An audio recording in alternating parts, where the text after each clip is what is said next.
Marcus Blackwell's voice cracked as he slid the marriage contract across the mahogany table. His hands shook worse than they had 3 months ago when the foreclosure notice arrived. Now, with Ravencrest Industries breathing down their necks for $3 million, desperation had replaced dignity. Serafina stared at the document. The letterhead bore the Ravencrest seal, a raven perched on a thorned crown. She'd heard whispers about Dorian Ravencrest around Willowbrook. Cold, ruthless, a man who crushed businesses for sport. You're selling me. I'm saving our family. Marcus loosened his tie, the same nervous habit he'd developed since the medical bills started piling up. This is the only way. Theodore leaned against the doorframe, arms crossed. Her half-brother had been unusually quiet since Marcus called this emergency meeting. His dark eyes held something she couldn't read. What exactly did you promise him? Serafina picked up the contract. Marriage within 30 days. No prenuptial agreement. Full debt forgiveness upon completion of the ceremony. Marcus couldn't meet her eyes. A wife. A Blackwell daughter to cement the merger. What merger? We don't have a company anymore. We will. Once you marry him, Ravencrest Industries absorbs our assets. The family name survives. Serafina flipped through the pages. Standard marriage clauses, property agreements, residence at the Ravencrest estate in Millbrook Heights. No mention of love or compatibility. He could be a monster. He's a businessman, Theodore said. Rich businessmen don't need to be monsters when money does the job. Something in his tone made her look up sharply. Theodore seemed almost eager for her to sign. A black sedan pulled into their driveway. Through the window, Serafina watched a tall figure emerge. Even at a distance, Dorian Ravencrest commanded attention. His movements were precise, controlled. He's here, Marcus whispered. The doorbell rang once. One sharp note that demanded immediate attention. Theodore moved to answer it, but Serafina was faster. If she was going to be sold like cattle, she'd meet her buyer on her own terms. Dorian Ravencrest stood on their modest front porch like he owned it, which he probably did after buying their mortgage. He was younger than expected, mid-30s, with dark hair and pale green eyes that cataloged everything in a single glance. Miss Blackwell. His voice was smooth, cultured. I assume you've reviewed the terms. I have. She stepped aside to let him enter. Though there's no clause about getting to know each other first. This isn't a romance, Miss Blackwell. It's a transaction. Marcus hurried forward with nervous energy. Mr. Ravencrest, thank you for coming. Serafina has questions about the arrangement. I'm sure she does. Dorian's gaze fixed on her. You're younger than I expected. 22. Old enough to make my own decisions. Good. This marriage will require considerable maturity from both parties. Serafina felt heat rise in her cheeks. Is that what you call accepting a loveless marriage to a stranger? I call it pragmatic. He moved to the window, looking out at their modest neighborhood. Love is a luxury people in your position can't afford. And what position is that? Desperate. The word hit like a slap. Marcus made a small sound of protest, but Dorian continued without acknowledgement. You can refuse, of course. Walk away and let your family face bankruptcy, foreclosure, and social ruin. I understand your mother's medical bills alone exceeded $500,000. Serafina's hands clenched into fists. How dare he mention her mother's death so casually? You seem to know a lot about my family's business. I make it my business to know everything about my investments. He turned back to face her. The question is whether you're strong enough to honor the commitment you're about to make. And if I'm not, then we'll both be disappointed. He pulled out his phone and typed a quick message. Within seconds, a response arrived. The ceremony is scheduled for Saturday at the Ravencrest estate. 2 o'clock. Dress appropriately. Saturday was 5 days away. I haven't agreed yet. Dorian looked at her like she was a child refusing to acknowledge obvious truth. Miss Blackwell, your family owes $3 million to a man who doesn't forgive debts. You can marry me Saturday or watch your adoptive father go to prison for fraud. He moved toward the door, then paused. One more thing. I don't expect love from this arrangement, but I do expect loyalty. Absolute loyalty. Can you provide that? Serafina met his gaze without flinching. Can you? For the first time since arriving, Dorian Ravencrest almost smiled. We'll find out. After he left, the house felt smaller. Marcus slumped into his chair like a man who'd just sold his soul. Theodore disappeared upstairs without a word. Serafina picked up the marriage contract and signed her name at the bottom. The ink looked darker than it should have. 5 days to prepare for a lifetime of regret. The Ravencrest estate rose from the Millbrook Heights landscape like a monument to old money and older secrets. Serafina stepped out of the hired car, her simple white dress feeling inadequate against the backdrop of towering stone columns and perfectly manicured gardens. She'd chosen the dress herself. No frills, no illusions about what this ceremony represented. Marcus straightened his tie for the 10th time since they'd left Willowbrook. Theodore walked beside them, unusually subdued. The past 5 days had passed in a blur of paperwork, phone calls, and the kind of silence that settled over a family preparing for sacrifice. "You can still change your mind," Marcus whispered as they approached the grand entrance. Serafina shook her head. The decision had been made the moment she signed the contract. Everything else was just ceremony. A woman in an expensive black suit greeted them at the door. Her silver hair was pulled back in a severe bun, and her smile held all the warmth of winter frost. "Miss Blackwell, I'm Margaret Ashford, Mr. Ravencrest's estate manager and sister-in-law. The ceremony will begin shortly." Sister-in-law. That meant this was Vivian's sister, though they looked nothing alike. Where Vivian had flowing auburn hair and dramatic features, Margaret was all sharp edges and controlled composure. "Where is Dorian?" Serafina asked. "Mr. Ravencrest is handling final preparations. He'll meet you at the altar." Margaret's eyes swept over Serafina's modest dress with barely concealed disapproval. "Perhaps we should have discussed your attire beforehand." "This will do fine." Margaret led them through a maze of corridors lined with oil paintings of stern-faced Ravencrest ancestors. The house felt more like a museum than a home. Beautiful, expensive, and utterly devoid of warmth. They emerged into a grand ballroom, where perhaps 30 guests sat in neat rows of gilt chairs. Serafina recognized none of them. These were Dorian's people, business associates, social connections, witnesses to a transaction disguised as a wedding. A string quartet played something classical and mournful. The altar was decorated with white roses that looked more like funeral arrangements than wedding flowers. "Miss Blackwell." Serafina turned to find a woman approaching from the side of the room. This had to be Vivian Ashford, the sister of Dorian's deceased wife. She was beautiful in the way that magazine covers demanded, with auburn hair that caught the light and green eyes that seemed to see too much. "I'm Vivian. I wanted to meet you before the ceremony began." Her voice carried a slight southern accent, honey over steel. Evangeline would have loved to be here today. The mention of Dorian's first wife felt deliberate, calculated. A reminder that Serafina was the replacement, not the original choice. "I'm sure she would have," Serafina replied evenly. Vivian's smile sharpened. "Dorian has told me so much about your family's situation. How generous of you to help resolve their difficulties. How generous of him to offer a solution. Yes, he's always been good at solving problems."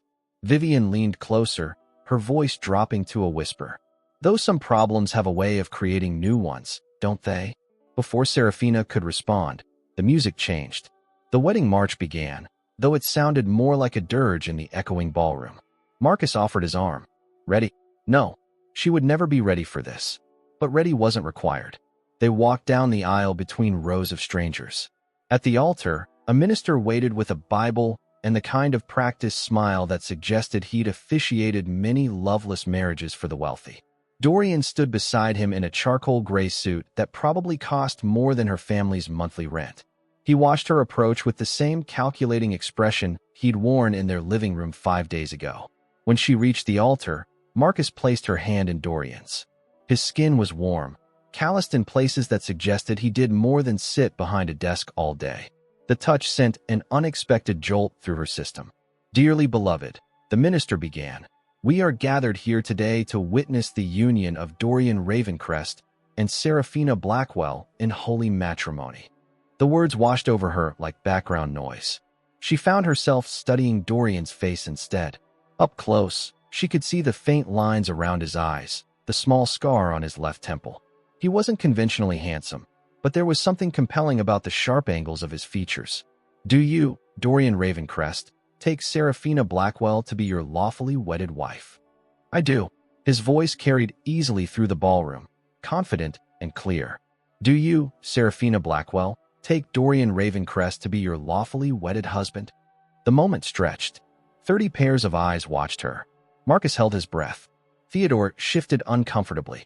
Vivian smiled like a cat with a mouse. I do. The minister pronounced them husband and wife. Dorian lifted her chin with gentle fingers and kissed her. It was brief, perfunctory, the kind of kiss that sealed contracts rather than declared love. But something flickered in his green eyes as he pulled away. Surprise, maybe, or recognition. The guests applauded politely. Champagne appeared as if by magic. People offered congratulations that felt more like condolences. An hour later, Serafina found herself alone with her new husband in his study. The reception had been a parade of handshakes and hollow good wishes. Now the guests had gone home, and reality was setting in. Your family has been settled in the guest wing, Dorian said, pouring himself a scotch. He didn't offer her one. They're welcome to stay as long as necessary. And me? The master suite has been prepared. Your belongings were moved from Willowbrook this afternoon. Serafina stared at him. Just like that? You had people going through my things? I had people packing your things. There's a difference. He took a sip of scotch, studying her over the rim of his glass. Unless you prefer to maintain separate residences, though that would defeat the purpose of the arrangement. Which is what exactly? Besides paying off my family's debts? Legitimacy, stability, the appearance of a settled life. He set down his glass and moved closer. The market responds well to married CEOs. They're seen as more trustworthy, more grounded. So I'm a prop in your business strategy. You're my wife. What you choose to make of that role is up to you. They stood facing each other in the lamplight. The house was quiet around them, settling into evening shadows. This was her life now. This man, this house, this careful dance around the truth of what they'd both agreed to. I should go upstairs, she said finally. Dorian nodded. Margaret will show you to the room. Breakfast is at 7 if you care to join me. It wasn't an invitation so much as information. She was turning to leave when his voice stopped her. Serafina. She looked back. For a moment, his carefully controlled expression slipped, revealing something that might have been regret. Welcome home. The master suite was larger than her entire bedroom in Willowbrook. Someone had unpacked her few belongings and arranged them in the massive walk-in closet, where they looked lost among empty hangers and built-in shelving. She changed into her nightgown and sat on the edge of the enormous bed. Through the windows, she could see the lights of Millbrook Heights spreading out below like fallen stars. A soft knock interrupted her thoughts. Come in. The door opened to reveal Dorian, still fully dressed. He paused in the doorway as if unsure of his welcome. I forgot to mention, the staff will handle your meals, laundry, anything you need. Just ask Margaret. Thank you. You should have left then. Instead, he stepped into the room, his gaze taking in the formal furniture, the expensive artwork, the bed that dominated the space like an altar.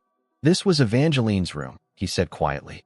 If it makes you uncomfortable, there are others. It's fine. But it wasn't fine, and they both knew it. She was sleeping in a dead woman's bed, living in a dead woman's house, married to a dead woman's husband. Dorian moved to the window, looking out at the city lights.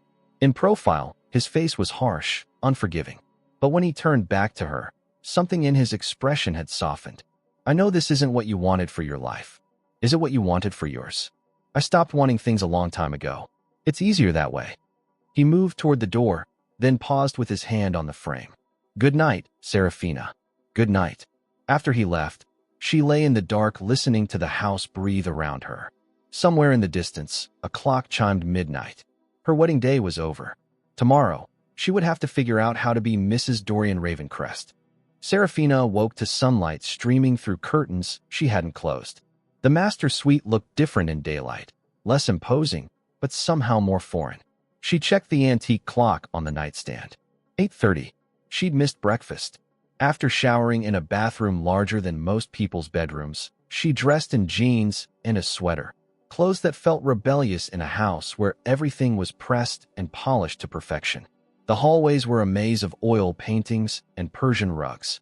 She passed several doors before finding her way to the main staircase, its mahogany banister worn smooth by generations of Ravencrest hands.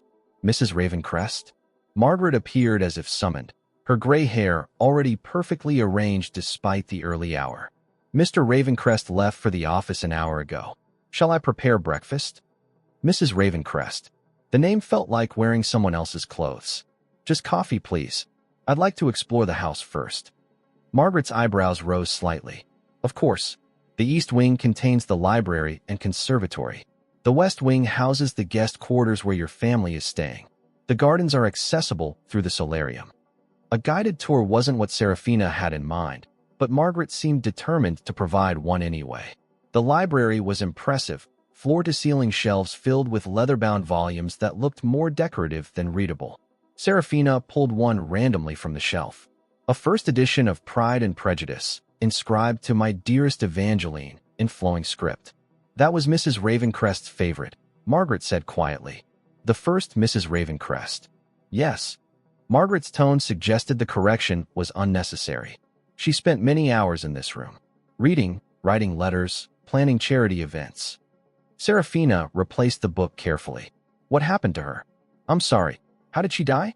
Dorian mentioned an accident, but he didn't provide details. Margaret's composed expression flickered. Perhaps that's a conversation better had with Mr. Ravencrest. The conservatory was filled with orchids in every color imaginable.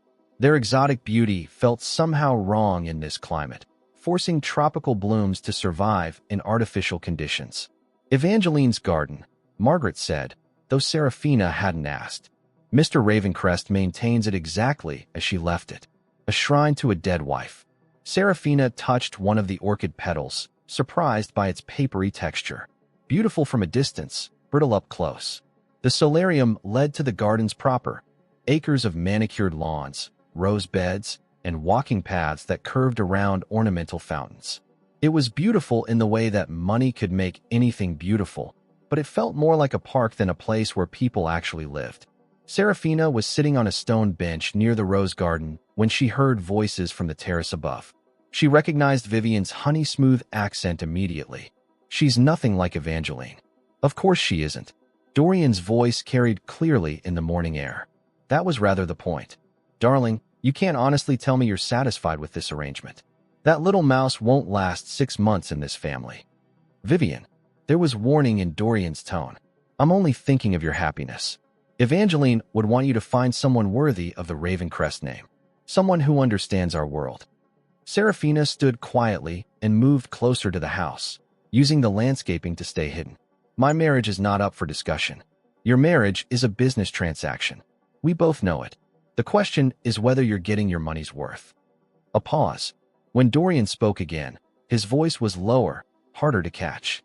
Serafina is my wife. She'll be treated with the respect that position demands. By everyone. Of course, I didn't mean to suggest otherwise. But she had meant exactly that, and they all knew it. Footsteps moved away from the terrace. Serafina waited until she was sure they'd gone before emerging from behind the hedge. Her hands were shaking slightly, not from fear, but from anger. She found her way back to the kitchen, where a small woman with graying hair was arranging flowers in a crystal vase. You must be Mrs. Ravencrest, the woman said with a genuine smile. I'm Helen, the cook. Margaret said you might want coffee. Please. And it's Serafina. Helen poured coffee from an elegant silver service into delicate china cups. Sugar? Cream? Black is fine. Serafina sat at the small table by the window. The kitchen was the first room in the house that felt remotely warm. How long have you worked here? 15 years. Started when Mr. Dorian's father was still alive. Helen arranged pastries on a plate. Eat something. You're too thin.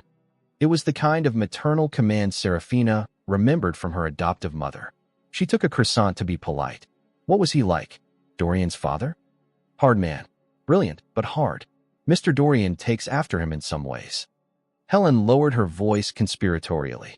But he's got his mother's heart, though he tries to hide it. And Evangeline? Helen's face softened. Sweet girl. Too sweet for this family, maybe. She tried so hard to make everyone happy. How did she die? The warmth disappeared from Helen's expression. Car accident. Terrible thing. Mr. Dorian was driving. The croissant turned to ash in Serafina's mouth. She set it down carefully. He was hurt too? Broken ribs, cuts, bruises. Nothing compared to what he lost, though. Helen began wiping down surfaces that were already spotless. Hasn't been the same since.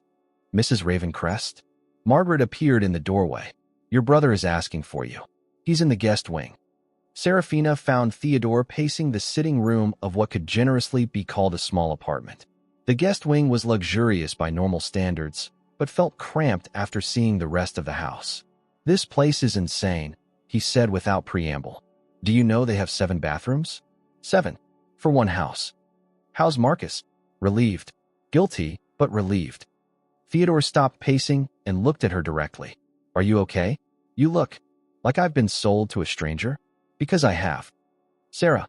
He used her childhood nickname, the one only family was allowed. "You know I would have done it if he'd asked. If I could have." She studied her half-brother's face. Theodore had always been the practical one, the one who saw situations clearly without the filter of emotion. But today, something in his expression seemed off. "Would you have? Really?" "Of course. You're my sister."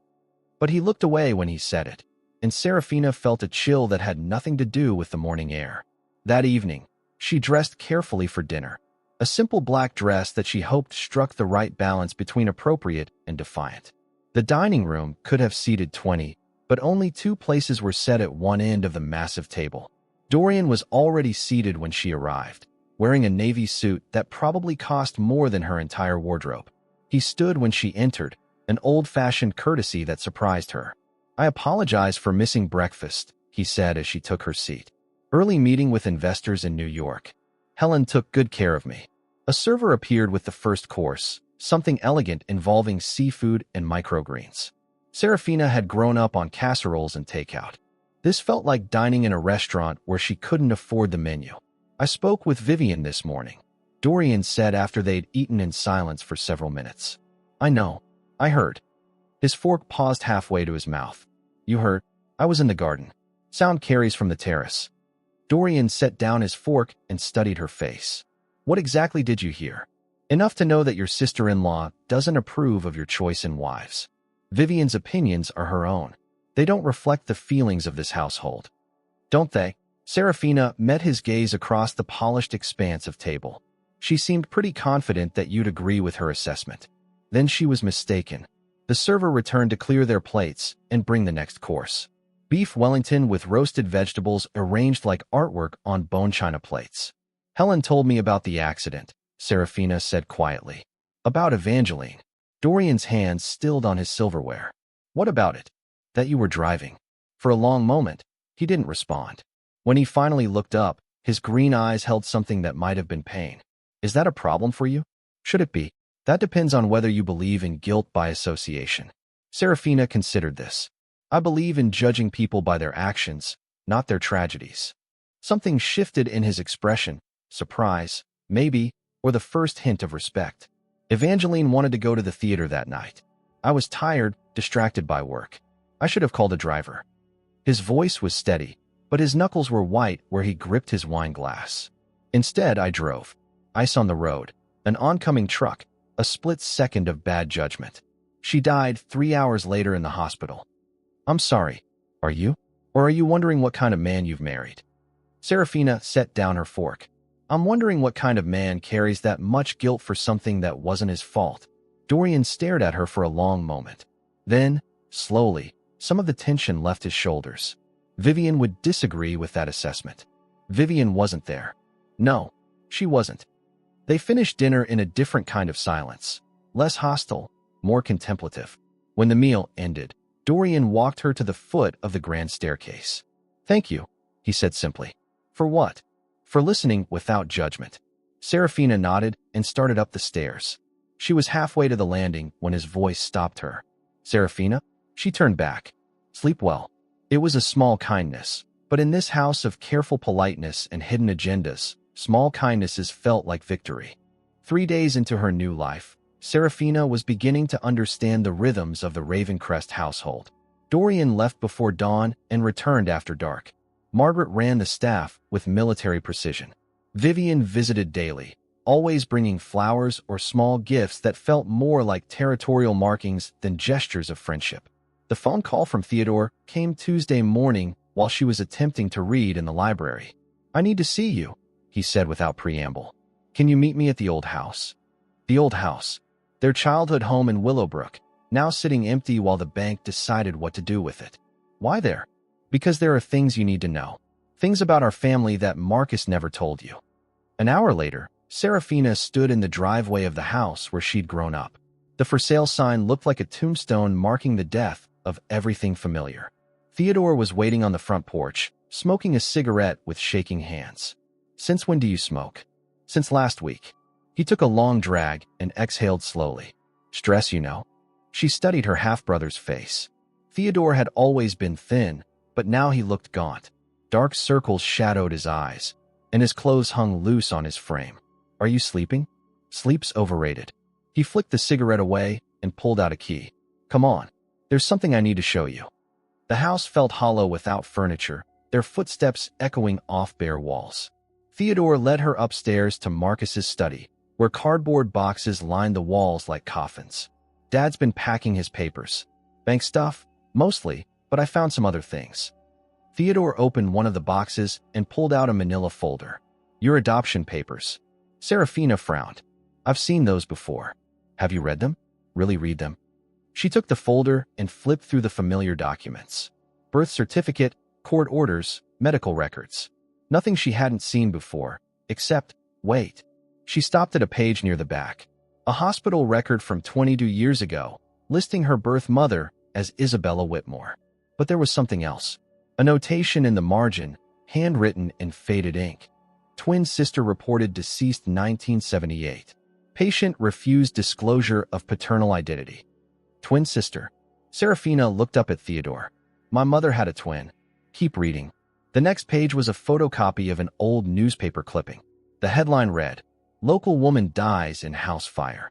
The accompanying photograph showed a young woman with dark hair and familiar eyes. The caption identified her as Rosalind Whitmore Ravencrest, survived by her husband Jonathan and infant son Dorian. Serafina's hands began to shake. "This is Dorian's mother. Your mother's twin sister." Theodore lit another cigarette despite being indoors. "Which makes you and your husband second cousins. Practically family." The folder slipped from her numb fingers, papers scattering across the dusty floor. This couldn't be real. It was too much of a coincidence, too perfectly orchestrated. "How long have you known?" "Since the day Marcus made the deal with Ravencrest. I did some research when I heard the name." Theodore's voice carried an edge she'd never heard before. "Interesting how fate works, isn't it? Or maybe it wasn't fate at all." Serafina bent to gather the scattered papers, her mind racing. "What do you mean? Think about it, Sarah. Of all the rich men in the state, why did Dorian Ravencrest choose our family? Why was he so willing to take on our debt in exchange for a wife? Doesn't that strike you as convenient?" She straightened, clutching the adoption papers. "You think he knew?" "I think he knew exactly who you were when he made that deal." The room felt smaller suddenly, the walls pressing in like a trap. Serafina moved to the window, looking out at the modest neighborhood where she'd grown up. Everything she'd believed about her marriage, her sacrifice, her choice. What if none of it had been real? "There's more," Theodore said quietly. She turned back to find him holding a small jewelry box. This was in the back of Mom's dresser. "The real Mom, I mean, your adoptive mother." He opened the box to reveal a delicate silver locket. "She left it for you. Said you should have it when you were old enough to understand." Serafina took the locket with trembling fingers. Inside was a tiny photograph of two young women who looked identical except for their hairstyles. One wore a simple dress and smiled shyly at the camera. The other was dressed more elegantly, her smile confident and bright. "Isabella and Rosalind," Theodore said. "Your mother and Dorian's mother. Before life separated them." The locket felt warm in her palm, as if it carried some echo of the love between sisters. But underneath the wonder was a growing anger. How many people had known the truth? How many lies had been built around her life? "Why are you telling me this now?" Theodore's laugh was bitter. "Because I thought you deserved to know what you'd gotten yourself into. Because I felt guilty for letting you sacrifice yourself when I should have found another way." There was no other way, wasn't there? He moved closer, his eyes intense. "What if I told you there was? What if I told you I could have saved the family without selling you to Dorian Ravencrest?" Something cold settled in Serafina's stomach. "What are you talking about?" "Vivian Ashford came to see me a week before the wedding. She offered me money, Sarah, enough to pay off the family debt and more. All I had to do was convince you not to marry her brother-in-law." The words hit like physical blows. "You turned her down." Of course I turned her down. You're my sister. But his voice lacked conviction, and he couldn't meet her eyes. Theodore. Serafina's voice was deadly quiet. What did you do? I took the money. The words came out in a rush. But not for me. For you. I thought if I could gather enough information about Dorian's past, about his real reasons for marrying you, then maybe you could use it as leverage. Maybe you could find a way out. You took money from a woman who wanted to sabotage my marriage. To protect you. By lying to me. By letting me walk into that ceremony thinking I was saving our family when you had the means to save us yourself? Theodore stepped back, finally recognizing the fury in her voice. Sarah, listen, no. She closed the locket and slipped it into her pocket. You took money from Dorian's enemy and then let me marry him anyway. You let me sacrifice my life for a debt that was already paid. It's not that simple. It's exactly that simple. Serafina moved toward the door. You chose money over family.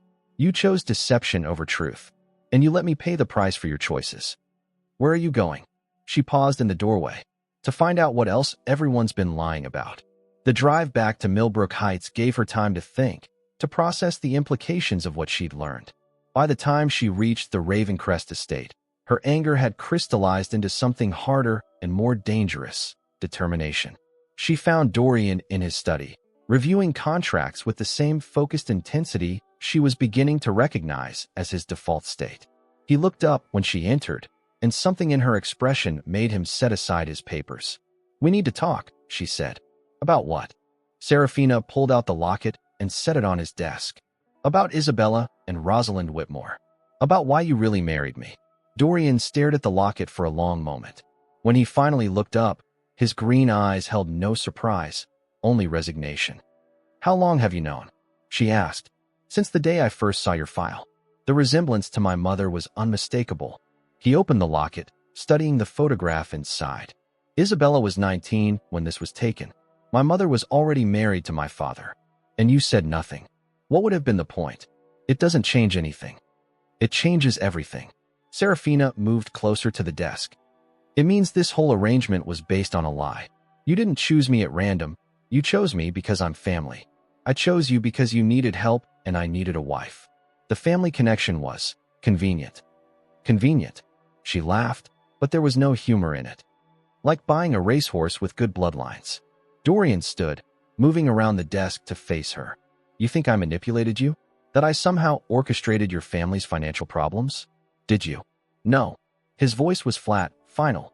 Your family's debt was real. Your father's desperation was real. My offer was the only one he received. But you knew who I was. I knew who your mother was. That made you. He paused, searching for words. Safer, more trustworthy, less likely to be a fortune hunter or social climber. More likely to be a doormat. More likely to understand that marriage isn't always about love.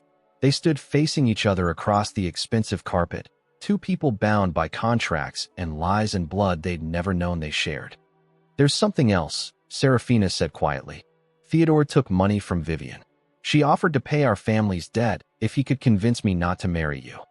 For the first time since she'd known him, Dorian looked genuinely surprised. And he took the money, but let me marry you anyway. Dorian's expression darkened. Where is he now? I don't know. I left him at the old house. She studied his face. What are you going to do? What I should have done weeks ago. Find out exactly what game Vivian is playing. He moved toward the door, then stopped. Serafina. What? I'm sorry. About the deception, about not telling you the truth from the beginning. You deserved better. After he left, Serafina sank into the leather chair behind his desk. The locket lay open before her, two sisters smiling up at her from across the decades. Family she'd never known existed, connections that ran deeper than marriage contracts or financial arrangements. She was still sitting there when Vivian knocked on the study door an hour later. May I come in? I heard Dorian had to step out. Serafina didn't bother to stand. What do you want, Vivian? To apologize. And to explain.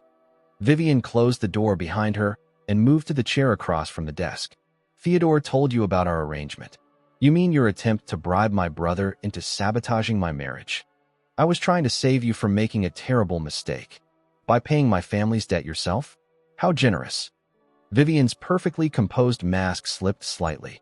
You don't understand what you've gotten yourself into. what this family is capable of. Enlighten me. Dorian killed my sister. The words hung in the air like poison. Serafina felt the blood drain from her face. The accident wasn't an accident. Vivian leaned forward, her green eyes intense. Evangeline found out about his affairs, about the women he'd been seeing behind her back. She confronted him that night, demanded a divorce. So he drove them into that tree on purpose. You're lying. Am I? Ask yourself why a man who claims to feel so guilty about his wife's death would remarry so quickly. Ask yourself why he chose you specifically. A woman who looks just enough like Evangeline to be a replacement, but not enough to be a reminder. Serafina's hands clenched into fists. Get out. I'm trying to help you. Get out.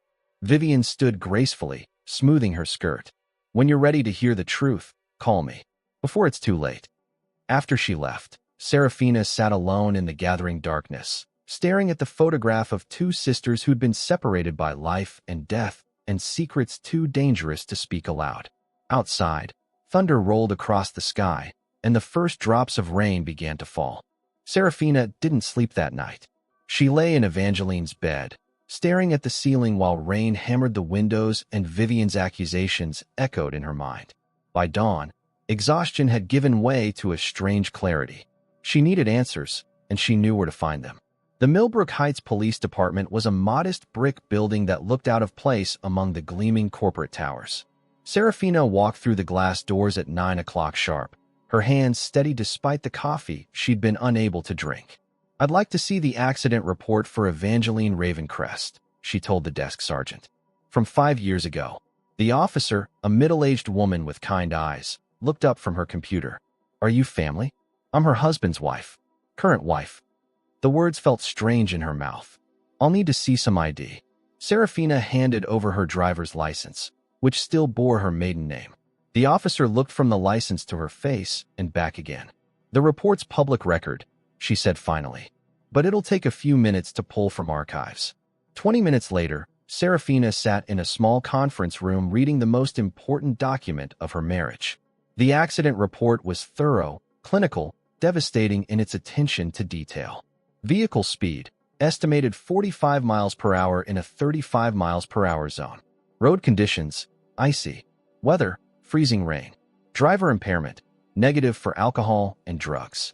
Cause, loss of control on curve, impact with oak tree. No mention of murder. No suggestion of intent. Just a tragic accident on a winter night when the roads were slick and visibility was poor.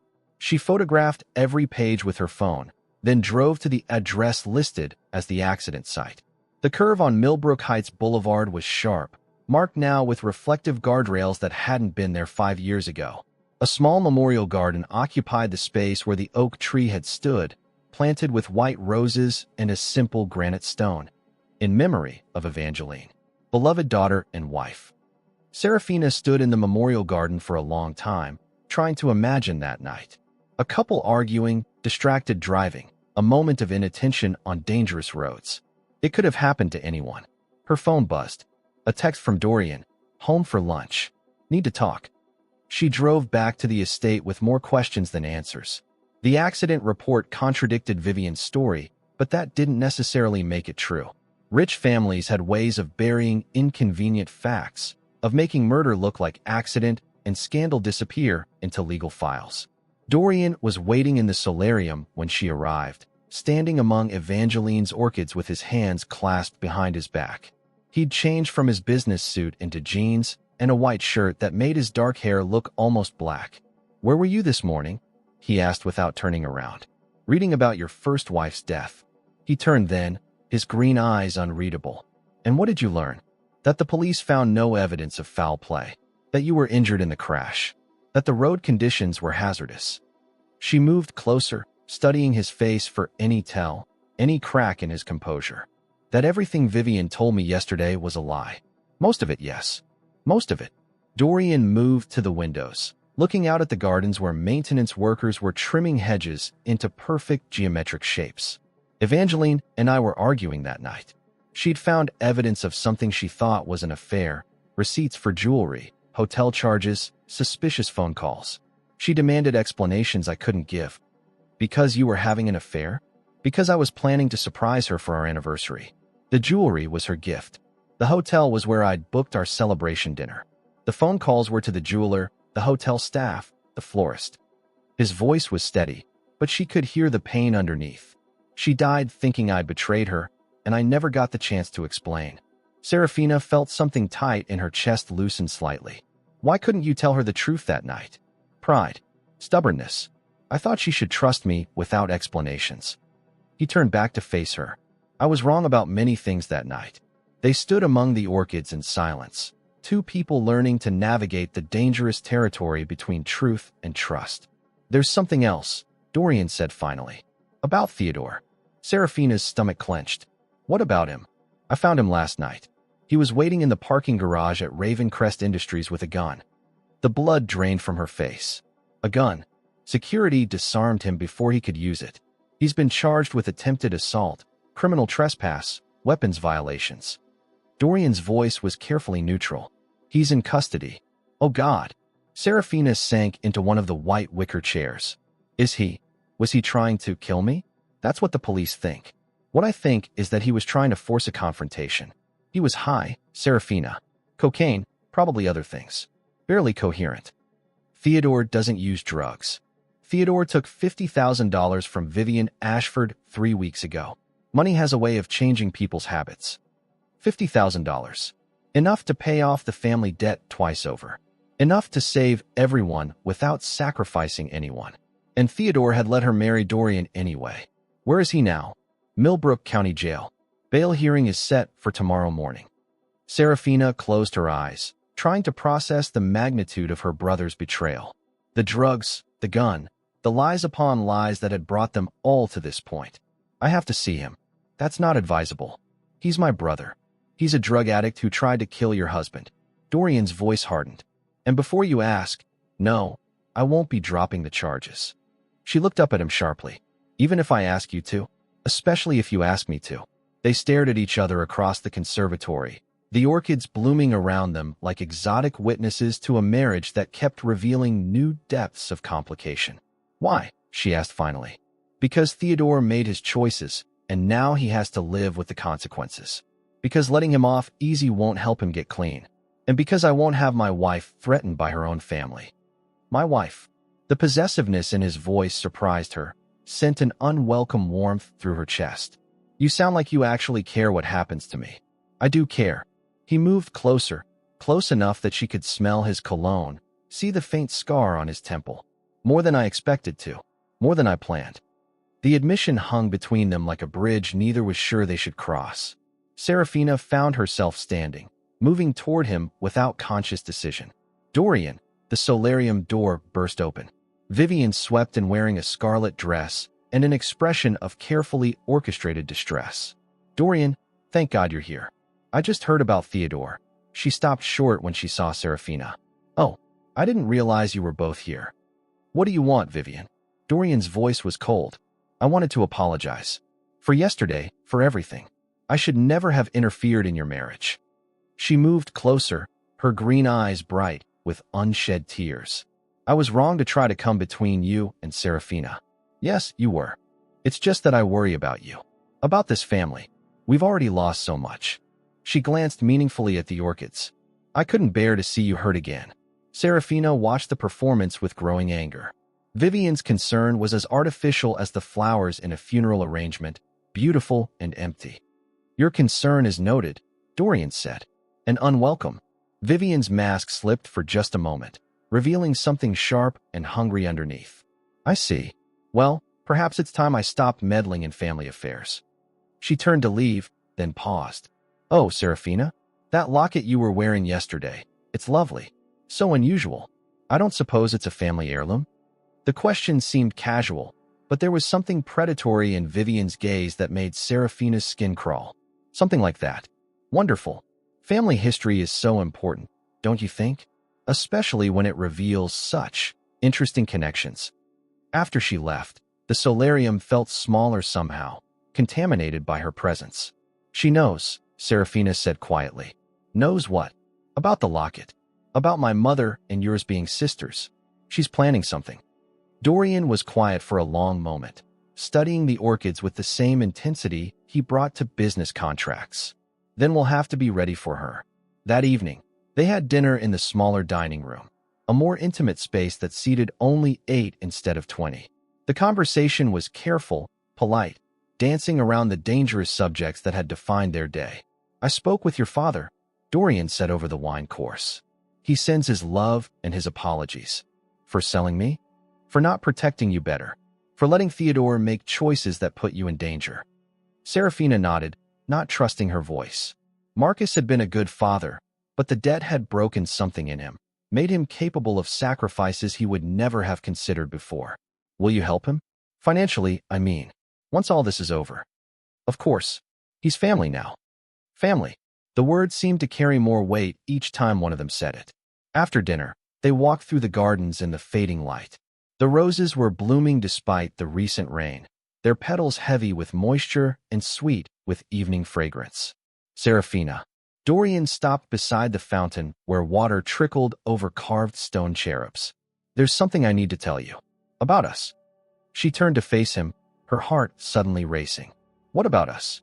This marriage, it's not what either of us planned, but it's becoming something neither of us expected. What do you mean? Instead of answering, he reached up to touch her face, his fingers gentle against her cheek. I mean that somewhere between the contract signing and tonight, I started caring about more than just the arrangement. The admission was quiet, almost lost in the sound of falling water, but it hit Serafina like lightning, illuminating feelings she'd been trying to deny. Dorian. He kissed her before she could finish the thought. Not the perfunctory kiss of their wedding ceremony, but something real and desperate and full of the longing that had been building between them for days. When they broke apart, both were breathing hard. This complicates things, she whispered. Everything about us is complicated. She laughed despite herself. That's true. They walked back to the house in comfortable silence, hands linked, the first genuine moment of peace either had felt since their wedding day. They were climbing the main staircase when Dorian's phone buzzed. He glanced at the screen and frowned. What is it? Security alert. Someone triggered the perimeter alarm. He was already moving toward his study. Stay here. But Serafina followed him anyway, arriving in time to see the security monitors showing a figure in dark clothing climbing over the estate's back wall. Is that Theodore? Dorian was already reaching for his phone to call security. He made bail.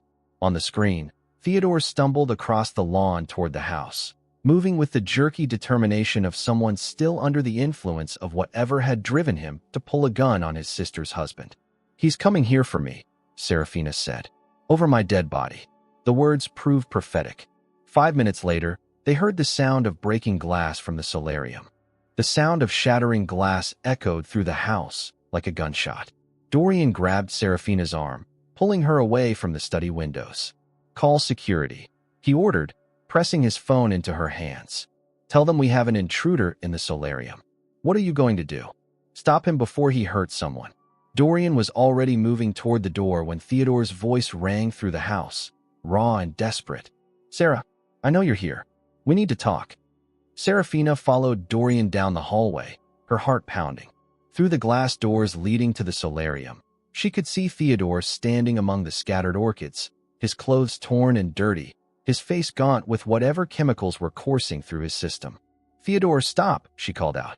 He spun toward her voice, and she saw the wild look in his eyes that confirmed Dorian's assessment. This wasn't her brother anymore. This was a stranger wearing his face. There you are. Theodore's voice was slurred but determined. I came to save you, Sarah. To tell you the truth before it's too late. The truth about what? About him. Theodore pointed an unsteady finger at Dorian. About what he really is. What this family really is. Dorian stepped protectively in front of Serafina. You're high, Theodore. You're not thinking clearly. I'm thinking clearly for the first time in weeks. Theodore laughed, a sound with sharp edges. You want to know what Vivian told me? What she paid me to find out? Theodore, don't. She told me about Evangeline. About how she really died. About the baby. The word hit the air like a physical blow. Serafina felt Dorian go rigid beside her. What baby? She whispered. Theodore's smile was cruel. The baby Evangeline was carrying when she died. The baby that would have been Dorian's heir. The baby that Vivian claims was actually hers. You're lying. Dorian's voice was deadly quiet. Am I? Ask Vivian. Ask her about the affair she had with you 2 years after Evangeline's death. Ask her about the pregnancy she hid from everyone. Ask her about the son she gave birth to in a private clinic in Switzerland. Serafina stared at Dorian, watching the blood drain from his face. Is it true? Sarah, listen to me. Is it true? Her voice cracked like a whip. Dorian closed his eyes. Yes. The admission hit her like a physical blow. She stumbled backward, her hand flying to her mouth. There's more, Theodore continued, his voice gaining strength from the devastation he was causing. The boy is 4 years old.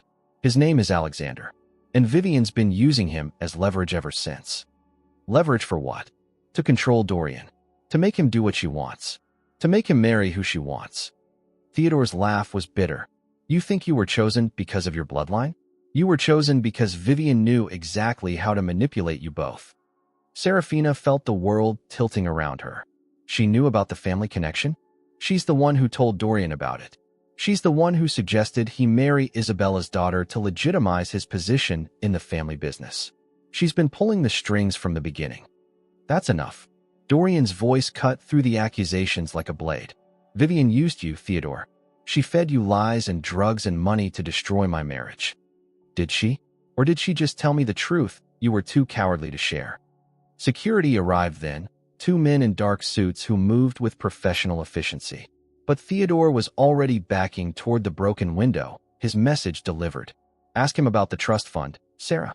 Ask him about the inheritance that requires him to be married to claim it. Ask him about the $50 million he gets if he's still married on his 36th birthday. He was gone before the security guards could reach him, disappearing into the darkness beyond the estate walls like a ghost carrying toxic truths. The solarium fell silent except for the sound of water dripping from broken pipes and the crunch of glass under expensive shoes. $50 million, Serafina repeated slowly. Dorian turned to face her, his expression resigned. The Ravencrest inheritance. My grandfathers will specify that the money would only pass to a married heir. When do you turn 36? Next month. Next month. She'd been married to him for less than 2 weeks, and next month he would claim a fortune that required her existence to access. So this was never about needing a wife for legitimacy. It was about needing a wife for money. It started that way, Dorian admitted. But it's not. And the baby? Alexander? Dorian's shoulders sagged. Vivian came to me 6 months after Evangeline's death. She was grieving, I was grieving. We made a mistake. A mistake that resulted in a child. A child she hid from me for 2 years. A child she only told me about when she needed something from me. Serafina sank into one of the undamaged chairs, her legs suddenly unable to support her weight. Everything she'd believed about their marriage, about his choices, about her own value, all of it had been built on lies. Where is he now? Alexander? With Vivian. She's never let me have a relationship with him. She uses him as a threat. Obey her wishes or lose access to my son. And one of her wishes was that you marry me. Yes. The simple admission hung between them like a death sentence for whatever fragile trust they'd been building. So I'm not your wife. I'm your employee, hired to play a role until you can claim your inheritance. Serafina, don't. She stood abruptly, needing distance from him, from the shattered orchids, from the lies that seemed to bloom in every corner of this house. Just don't. She walked toward the door, her steps careful among the broken glass. Where are you going? To pack. This marriage is over. You can't leave.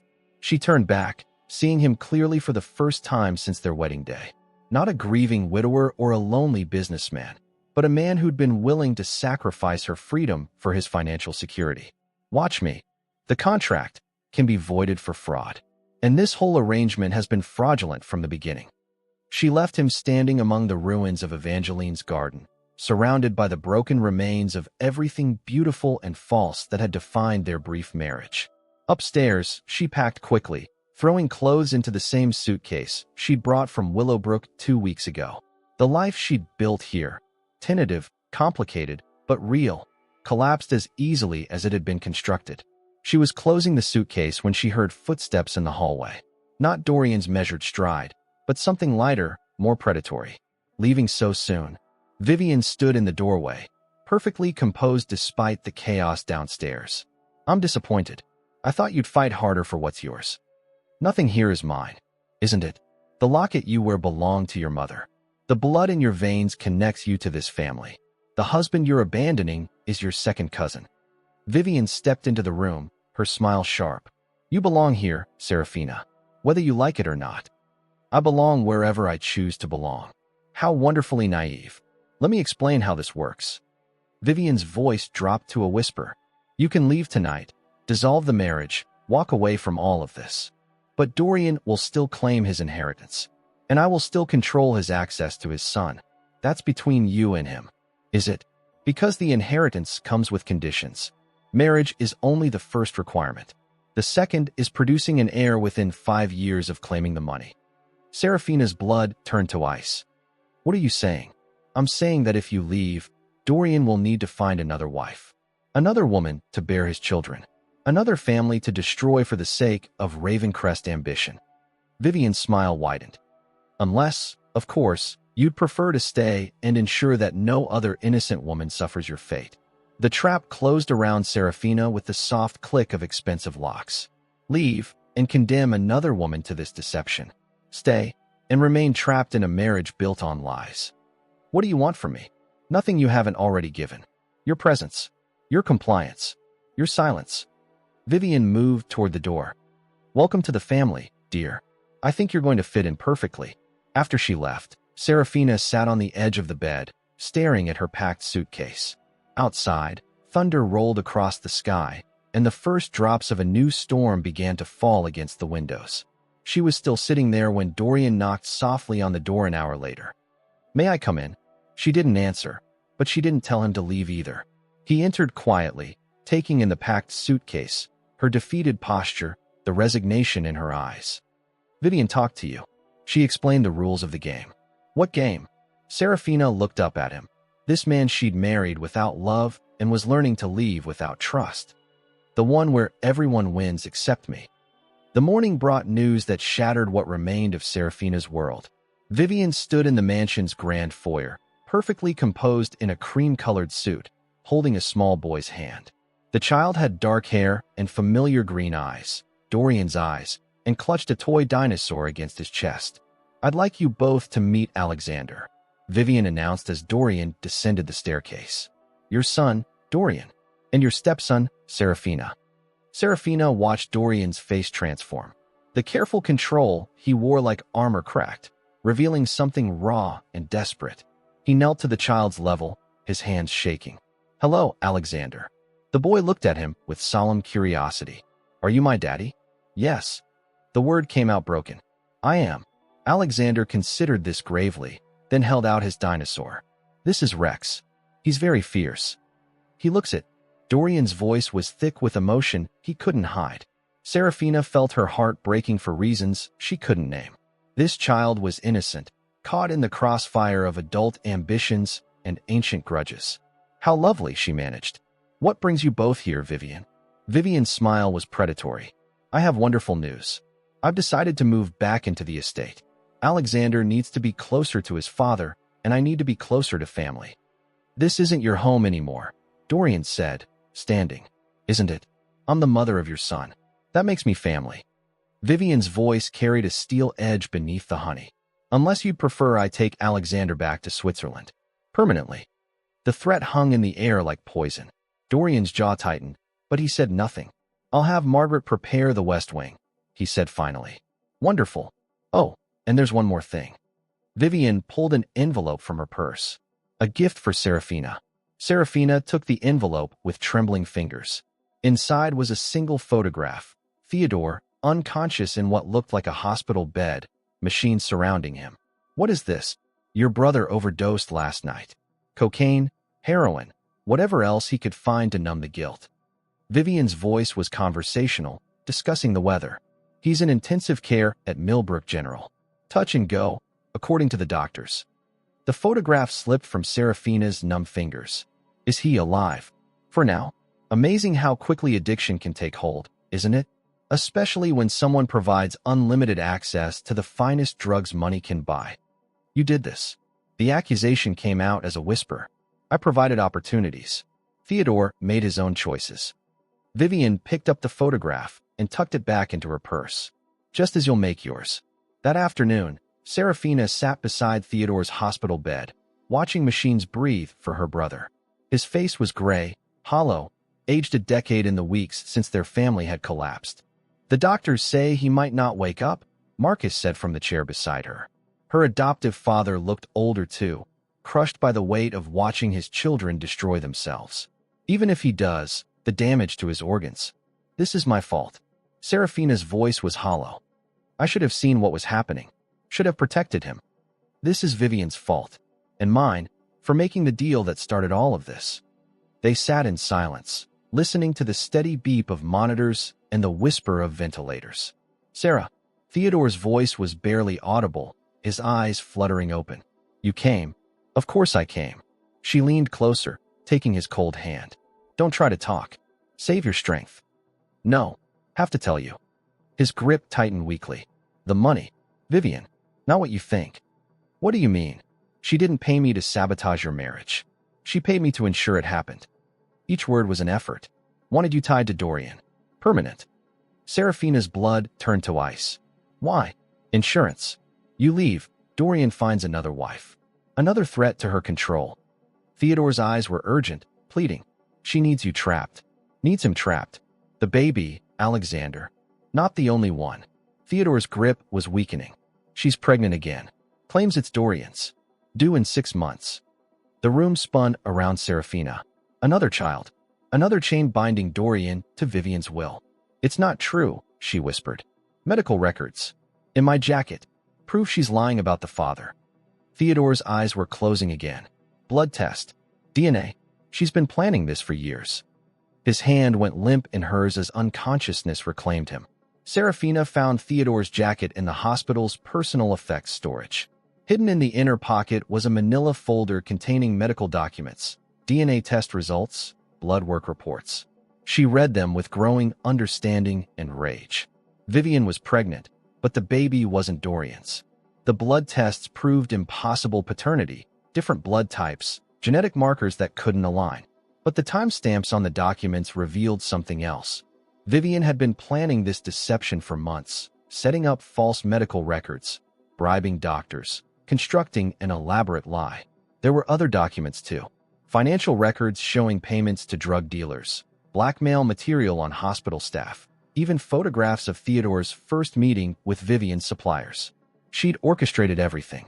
The addiction, the overdose, the pregnancy announcement, all designed to trap both Serafina and Dorian in an unbreakable web of obligation and guilt.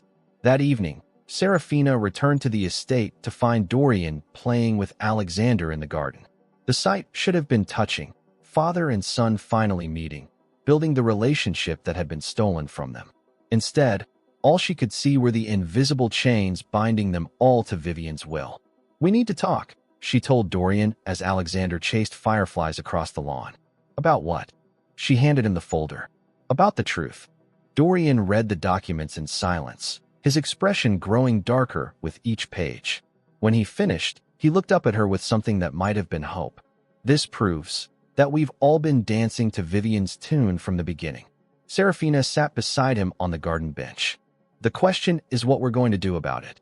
What do you mean? I mean it's time to stop being victims and start fighting back.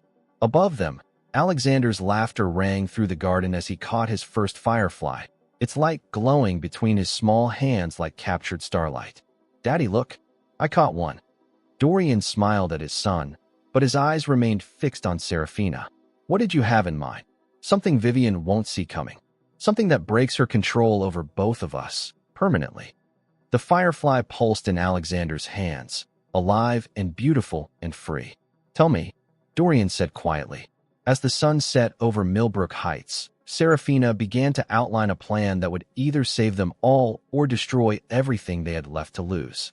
The courtroom was packed with reporters and curious onlookers when Vivian's trial began 3 months later. Serafina sat in the front row beside Dorian, their hands intertwined as they watched justice finally catch up with the woman who had orchestrated so much pain. The evidence was overwhelming.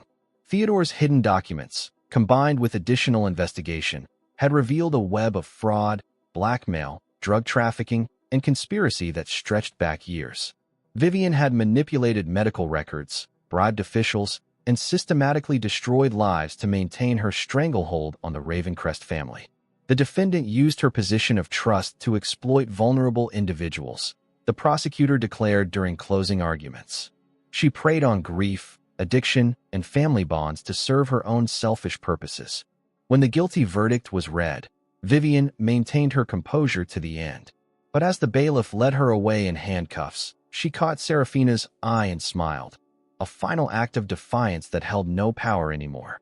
"It's over," Dorian whispered. "Yes," Seraphina agreed. "It is." 6 months later, the Ravencrest estate had transformed into something resembling an actual home. Theodore, clean for 4 months and growing stronger every day, had moved into the guest wing to help care for Alexander while pursuing his recovery. Marcus had found peace in the estate's gardens, tending roses with the patience of a man who had learned to value simple pleasures. Seraphina found Dorian in the conservatory one evening, reading to Alexander among the orchids. They'd replanted the garden together after the break-in, choosing hardier flowers that could survive in their climate without artificial support. And the dragon realized that what he thought was treasure was just shiny rocks. Dorian read. The real treasure was the friends who stayed with him even when he was scary. Alexander giggled. "Dragons aren't scary, Daddy. They're just misunderstood." "You're absolutely right." Dorian caught Seraphina's eye over the boy's head. Sometimes the scariest-looking things are just protecting something precious. After Alexander went to bed, Seraphina and Dorian walked through the gardens in comfortable silence. The memorial to Evangeline remained, but it no longer felt like a shrine to the past. Instead, it honored memory while making space for new growth. "I have something for you," Dorian said when they reached the fountain where they'd shared their first real kiss. He pulled out a small velvet box, but instead of opening it, he held it closed between his hands. "Before you look at this, I need to say something. Our marriage began with contracts and lies and desperation. But somewhere along the way, it became real. You became real to me. What I feel for you is real." Seraphina's heart raced. "Dorian, I know you didn't choose this life. I know you've stayed for Alexander, for Theodore, for everyone except yourself. But if there's any part of you that could choose me, really choose me, I'm asking you to consider it." He opened the box to reveal not a ring, but a key. "This is the key to the guest house on the eastern border of the property. It's yours, legally and completely, no matter what you decide about us. A place where you can be free to choose your own path." Seraphina stared at the key, understanding the gift he was offering. Not just a house, but genuine choice. The freedom to leave or stay based on her own desires rather than obligation or manipulation. "And if I choose to stay, then we start over. New vows, new promises, new everything. A marriage built on truth instead of necessity." She took the key, feeling its weight in her palm. Such a small thing to represent such enormous possibility. "Ask me again in a year," she said finally. "What?" "In a year, when Theodore is stronger and Alexander feels secure and all the legal complications are settled. Ask me again. Ask me to marry you for real this time." Dorian's smile was radiant. "And what will you say?" "You'll have to wait and find out." But she was smiling too, and the answer was already written in the way she leaned into his embrace, the way she kissed him beneath the stars that had witnessed so much pain and were now lighting the path towards something better. 1 year later, they stood in the same garden where they'd found their way back to each other. This time, there were no business contracts or coercive circumstances. Just family and friends gathered to witness two people who had learned to love each other despite everything that had tried to keep them apart. Alexander carried the rings, proud of his important job. Theodore walked Seraphina down the aisle, healthy and clear-eyed and grateful for second chances. When the minister asked if they would take each other freely and willingly, their "I do" rang through the garden with the certainty of choice rather than obligation. Later, as they danced under lights strung between the trees, Seraphina reflected on the journey that had brought them here. It hadn't been the love story she'd dreamed of as a girl, but it was theirs, messy and complicated and real. "What are you thinking about?" Dorian asked. "Fireflies," she said. "How sometimes the most beautiful things come from darkness." Around them, their family laughed and danced and celebrated not just a wedding, but the triumph of love over manipulation, truth over lies, and hope over despair. In the distance, Alexander chased fireflies across the lawn, their lights blinking like earthbound stars, wild and free and impossibly bright.